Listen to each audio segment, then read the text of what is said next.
In a world where symbols often speak louder than words and gestures echo across generations, an extraordinary moment unfolded on the African continent that captured the attention of millions. It wasn't a diplomatic summit. It wasn't a military declaration. It was something far more powerful, a gift. A symbolic gesture from a revered Ghanaian king to one of Africa's most compelling young leaders, Captain Ibrahim Traore of Burkina Faso. The gift? A sacred cultural artifact.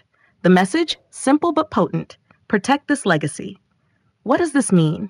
Why was it given? And how is this moment sending shockwaves across Africa, reigniting conversations about Pan-African unity, heritage, and power? Today, we dive into the full story, and trust me, you haven't heard it like this before. Captain Ibrahim Traoré has become more than just a military figure. At 36, he represents an ideology, a resistance, a dream, reignited from the ashes of decades of Western domination and internal betrayal. His rise to power wasn't just about deposing another leader. It was about reclaiming an African dream that had been deferred. And so when a Ghanaian king extends a hand, it's not just political courtesy. It's a message from the guardians of African tradition to the torchbearers of African destiny. It's an ancestral nod, a spiritual handover. But to understand the full weight of this moment, we have to journey into history. The Ashanti Kingdom, centered in modern-day Ghana, isn't just any traditional monarchy. It's one of the most powerful and historically resilient African empires that resisted colonialism with dignity and fire. The Golden Stool, the very soul of the Ashanti people, symbolizes their unity, spirituality, and sovereignty. It is never allowed to touch the ground. So when King Otumfuo Osei Tutu VI invited Traoré to Kumasi and presented him with a carved replica of a sacred stool, not the original, but an object holding deep symbolic meaning, he wasn't merely giving a gift. He was extending the memory of centuries of resistance. He was transferring a spiritual assignment.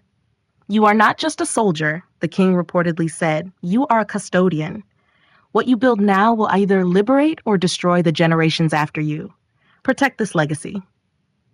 According to sources close to the scene, Traoré was moved, not because of the gold or the prestige, but because he understood what few modern African leaders understand, that leadership is a covenant, not a career.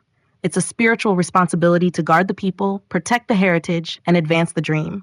He stood before the king, bowed in humility, and uttered just 5 words: "I accept, I will protect."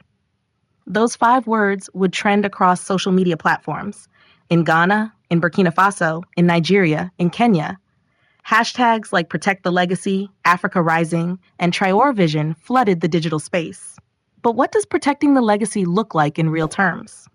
In most of the world, leadership is seen as a climb, an ascent to wealth and power. But in ancient African traditions, leadership was a descent into service. A king was not the most privileged.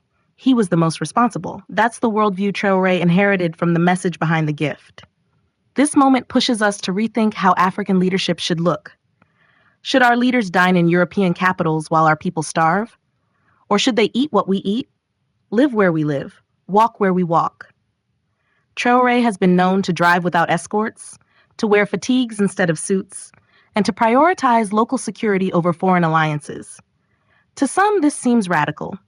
But to those who understand the legacy he's been asked to protect, it makes perfect sense.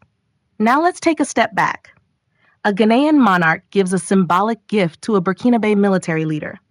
On the surface, it seems simple, but the symbolism is massive. Ghana and Burkina Faso share not just borders, but bloodlines, trade routes, cultural rhythms, and historical wounds. During colonization, these bonds were severed, and artificial lines were drawn by European powers. This gift says, we are reuniting. And that's what many young Africans are starting to see. The idea of Africa first. Not in the sense of isolation, but in the sense of prioritizing African solutions to African problems.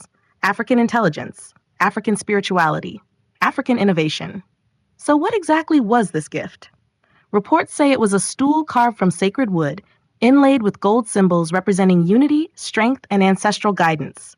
On the base, the Adinkra symbol Iban was engraved, meaning safety, security, and protection. It's a reminder to Traoré that while he may be the face of a revolution, the soul of Africa is watching and guiding and expecting. In Nigeria, students held forums to discuss the moment. In South Africa, local newspapers ran opinion pieces titled "A Gift to One, a Message to All."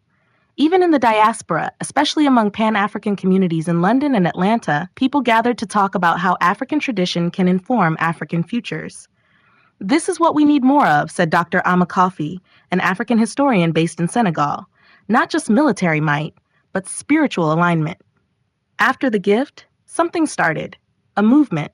Local artists began painting murals of Traore holding the sacred stool. Poets wrote verses calling him the keeper of the legacy. In schools across Burkina Faso, teachers began using the moment to teach about Sankara, about Nkrumah, about Lumumba, about the greats who came before. This wasn't orchestrated, it was organic. In that moment, Captain Traoré became more than a leader. He became a mirror, reflecting our highest hopes for Africa. Because Africa stands at a crossroads. We can either become a playground for foreign interests or rise to reclaim our place in the world. The world is watching.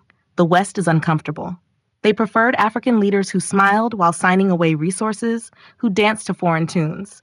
But leaders like Traoré, supported by elders like the Ghanaian king, are changing the rhythm. They're making new music, one that's unapologetically African. To the African youth watching this moment is not just Traoré's, it's yours. That legacy he's been told to protect, it belongs to you.